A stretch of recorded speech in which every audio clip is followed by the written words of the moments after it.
Hi, happy spring. I am really excited for the first day of spring, even though it feels like me and everyone I know are going through a lot of different things. I'm, I don't know if you are too.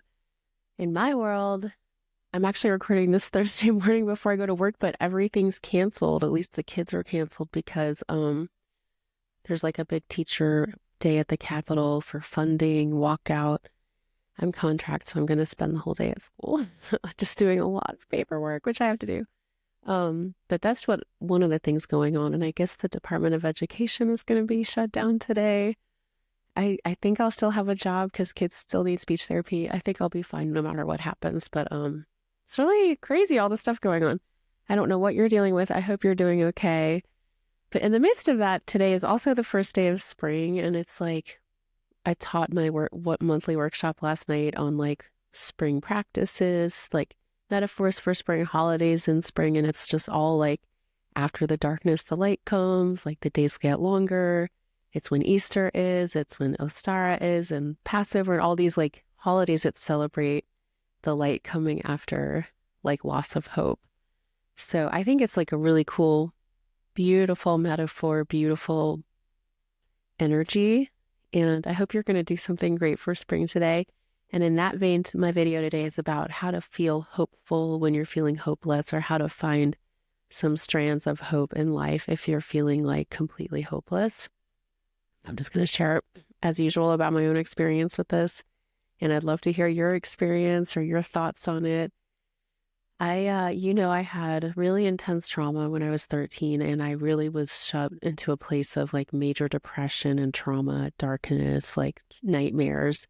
I knew how to keep my life going on the outside, but now I'm like, I don't think that was a great thing, but it did help me get through school. But I didn't realize that God still loved me, that Source still loved me, Creator.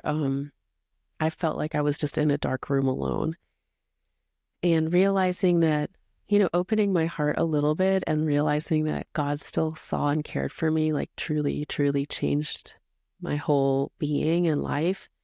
And that's like the main way that I found hope is just knowing that there's a loving creator. So I hope if you're feeling hopeless, that could maybe, I felt that extremely like real in my life because of my spiritual experience. Like God was right there. I saw the love. I saw the light. I felt the angels. I saw them. And it was like, oh, well, that's like truly real. And so when I talk about it, it's because I felt it like in the most real type of way. And I just want people to feel it. If you have, and when I talk about it, I'm like, I forget, maybe you haven't felt it, maybe you have, but if you haven't, I hope that my story helps you feel like there is someone who sees you, that's like that created you, and there's angels around you all the time. So that just a reminder, if you're feeling hopeless, that is the real thing.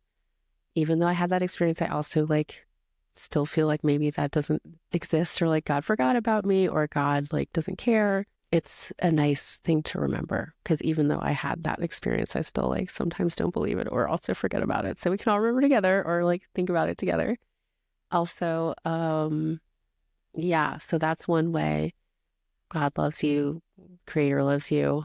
Also, angels are around you, so that's a real thing too, which is related. There's like individual helpers that are with you to guide you. So if you're feeling like really hopeless, I just being aware, reaching out, trusting that you have angels, and also asking for their help. Even if it doesn't seem like you feel it right away, they're going to be around you. So just saying like, angels help me, or angels be with me. They're like, I look at them as like your friends at a little, like this level. They go all the way up to God. I know it's not really directional, but maybe it is. I don't know. um, anyway, so they're kind of like your friends, and you can talk with them, or like at least say like, please help me. And that's a spiritual friend. There's also another way to find hope when you're feeling hopeless is like actual real friends in real life.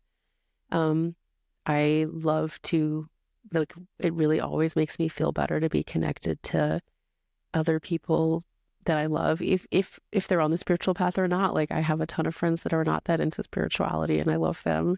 But I also love being around spiritual people. Betty has a group every week that I like to go to on Tuesdays. I lead my monthly group normally on Wednesdays, where we just support each other and learn and share. It feels really good to be around people that are also trying to heal or trying to feel better, trying to know about their souls and their hearts in this crazy world. So that's another way, just being in spiritual community, being any kind of community that's happy. I have a friend that's really into dancing and they go to like dance halls on the weekend and I'm like, maybe I should try that. That sounds like super fun. Does anyone else do that? Let's see. Okay, so I have some lists, but oh, okay. So if you're feeling like also hopeless, I know like I don't know where people fall on the political spectrum. I feel like I know a lot of different kinds of people, but if you're feeling hopeless about the world, taking some kind of action is very nice. Um, I do believe we all have certain gifts that fit perfectly with something that the world needs from us, and it comes like from our internal orientation. Um, I always talk about like I work with kids. In fact, I work with mostly immigrant kids in Aurora, Colorado. So that's I feel like that's a really meaningful work.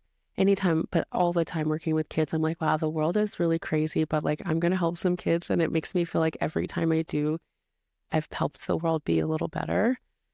My mom always said, if you 5 minutes of love can change a child's life. And yes, I'm doing speech therapy, but I've always just taken that as like my main like motto in my work. So I try to do that. Um, that's something that I started doing after my spiritual experience as well. You don't have to work with kids, obviously. Not everyone likes to do that.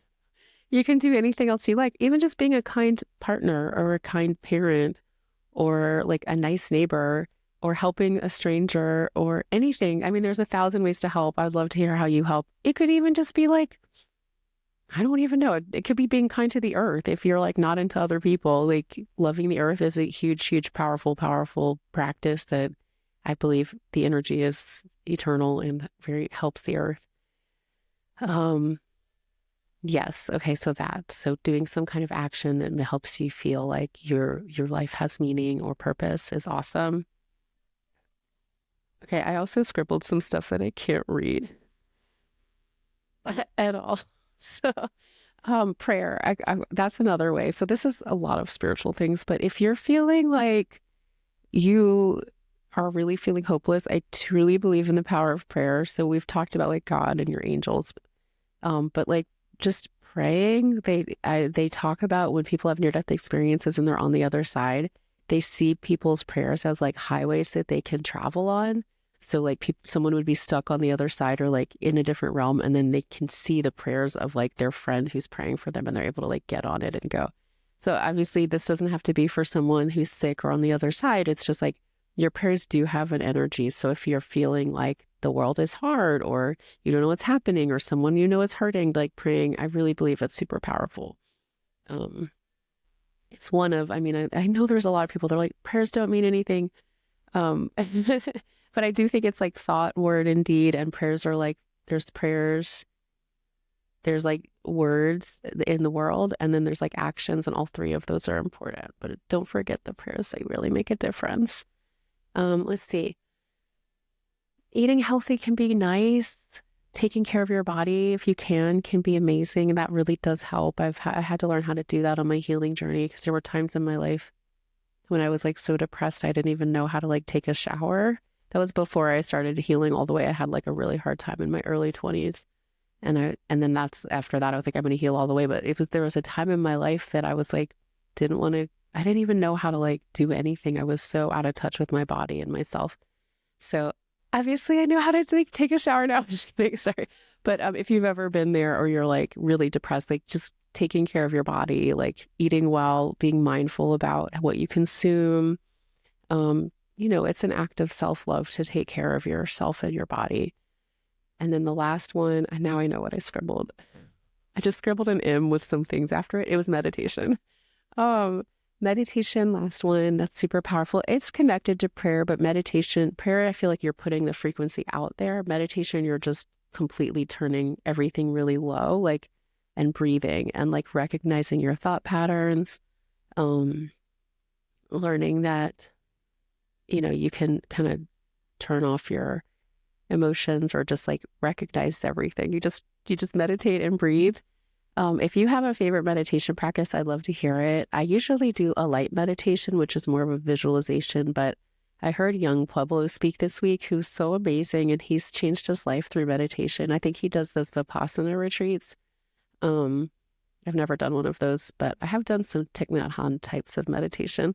But if you just like breathe and turn off your mind, you just learn like what is going on. Like you can just get back into yourself and feel a lot of awesome things, or just learn that you're not your emotions and you're not like the negative patterns, and move beyond anything. If you're stressing out about the world and like spinning, or stressing about something in your life and spinning off, meditation is a really powerful, powerful thing. I think that's all the things I'm thinking of. If you're feeling hopeless and you'd like to have some hope, I'll just list them off again really quickly if I can remember them. You're created by a loving creator that loves you. You have angels around you. So like just knowing that I think is nice. Just remembering that to help you feel better. Taking action is great. Being in spiritual community, meditating, praying. I didn't list those in order of what I went through in the video, but you get it. Any of those. I'd love to hear other things. Oh, taking care of your body and yourself, eating well. Those are all the things I'm thinking of today. Do you have any others? There's so many ways to find hope again, but it really is internal. And a lot of it for me is turning off negative thoughts, because it's really easy to get stuck in them. Even if I've done so much healing, like they're still patterning. I hope you guys have a good day. We have a great first day to like start of spring. If you're in the Northern Hemisphere, I guess if you're in the Southern Hemisphere, it's the start of fall. But I don't know if I have anyone watching me from the Southern Hemisphere. Let me know. Love y'all. Have a good day. Bye.